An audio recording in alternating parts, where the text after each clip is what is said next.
Apa itu masalah kependudukan? Masalah kependudukan adalah isu kompleks terkait jumlah, kualitas, persebaran, dan struktur penduduk yang tidak seimbang. Yuk kita lihat sekilas video tentang masalah kependudukan.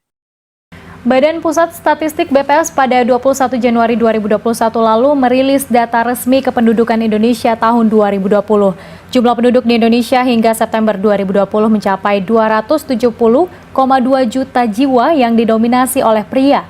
Berita ini merupakan revisi dari berita data jumlah penduduk Indonesia yang kami tayangkan pada hari Sabtu tanggal 23 Januari 2021 lalu.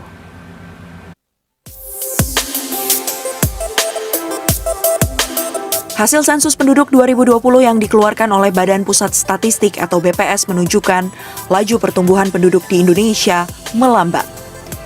Dari 1,49% pada periode 2000 hingga 2010 menjadi 1,25% pada periode 2010 hingga 2020.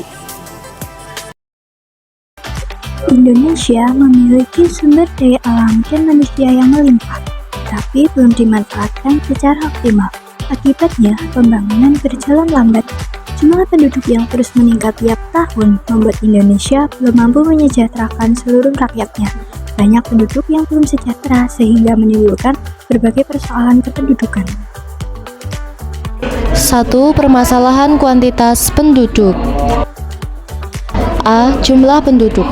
Indonesia mempunyai jumlah penduduk yang sangat besar. B. Pertumbuhan penduduk. Laju pertumbuhan tinggi sehingga jumlah penduduk terus bertambah cepat. C. Kepadatan penduduk. Terjadi karena persebaran penduduk tidak merata.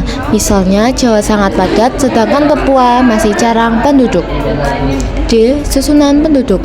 Bentuk piramida penduduk ekspansif, banyak usia muda, sedikit usia tua. Ini berarti beban tanggungan penduduk usia produktif cukup besar. 2. Permasalahan kualitas penduduk. A. Tingkat pendidikan masih rendah karena kesadaran sekolah rendah dan pendapatan per kapita kecil.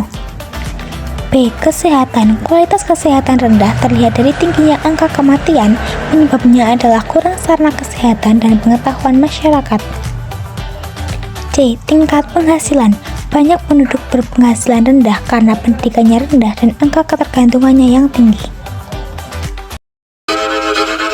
Kisah usang tikus-tikus kantor yang suka berenang di sungai yang kotor. Kisah usang tikus-tikus berdasi yang suka ingkar janji lalu sembunyi. Halo teman-teman semuanya. Halo. Kembali lagi nih sama kita si trio Sigma.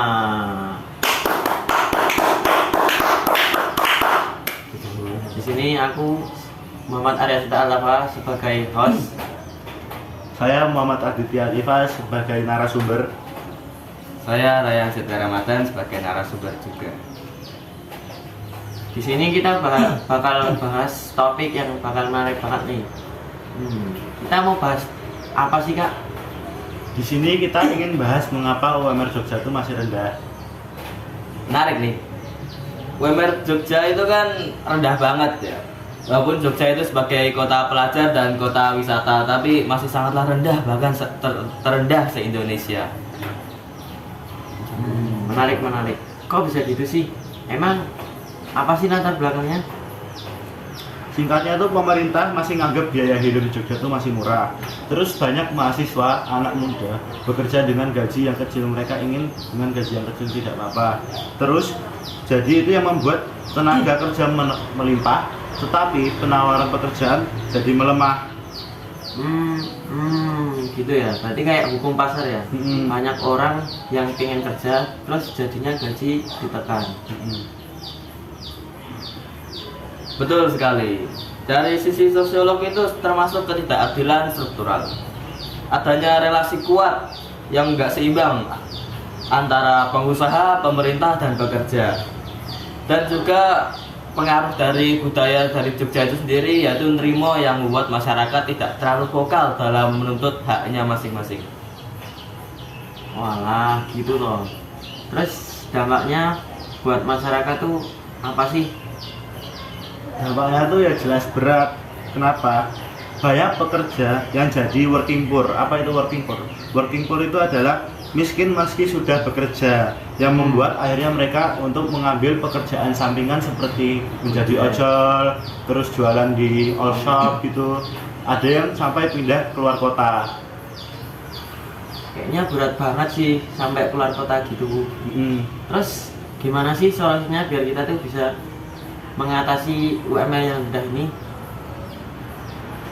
Solusinya itu bisa dengan ningkatin skill tenaga kerja, kembangkan sektor kreatif dan digital, serta nggak cuma pariwisata saja, serikat pekerja juga harus lebih aktif dan pemerintah harus lebih tegas dalam menangani soal upah ini.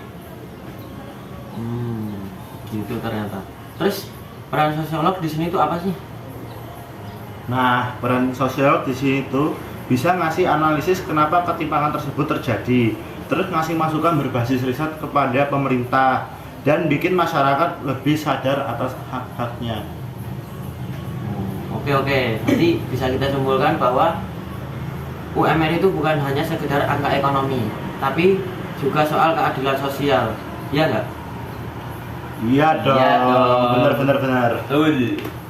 Oke, kayaknya udah selesai nggak sih topik kita?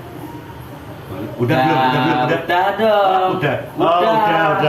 Apa lagi? Kalau udah, kayaknya kita cukup di sini aja ya. Iya. Mungkin cukup segitu saja dari kami. Kami Trio Sigma izin undur diri. Wassalamualaikum warahmatullahi wabarakatuh. Kalian udah nonton belum video podcast tentang UMR Jogja? Udah, menarik banget ya. Mereka bahas gimana UMR Jogja relatif rendah dibanding kota besar lain. Iya, aku juga kaget padahal biaya hidup di Jogja semakin meningkat ya. Ya, semoga ada tindak lanjut dari isu itu, nggak cuma dibahas di podcast aja.